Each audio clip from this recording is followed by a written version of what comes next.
ലോകത്തിൽ നിങ്ങൾക്ക് ഞെരുക്കങ്ങളുണ്ടാകും, എങ്കിലും ധൈര്യമായിരിക്കുവിൻ, ഞാൻ ലോകത്തെ കീഴടക്കിയിരിക്കുന്നു. എത്ര വലിയ ആശ്വാസത്തിൻ്റെ വാക്കുകളാണ് ഈശോ പറയുന്നത്. ഈ ലോകത്തിനായിരിക്കുന്നവർക്ക് സങ്കടങ്ങളും വേദനകളും ദുരിതങ്ങളും രോഗങ്ങളും ഒക്കെ ഉണ്ടാകും. എങ്കിലും എല്ലാറ്റിനെയും അതിജീവിക്കുന്ന ഈശോയുടെ കരുണയും കൃപയും അത് ജീവിതത്തിൻ്റെ ഭാഗമാകുമ്പോൾ പിന്നെ ഏത് ഞെരുക്കങ്ങളിലും ഏത് സങ്കടങ്ങളിലും പിടിച്ചു നിൽക്കാൻ ഓരോ വിശ്വാസിക്കും സാധിക്കും.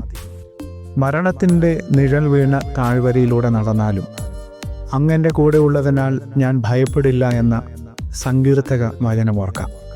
ലോകത്തിൽ ആശ്രയിക്കാതെ ലോകത്തെ ജയിച്ച, ലോകത്തെ കീഴടക്കിയ, മരണത്തെപ്പോലെ തോൽപ്പിച്ച ഈശോ മിശിഹായിൽ മാത്രം ആശ്രയിക്കാം.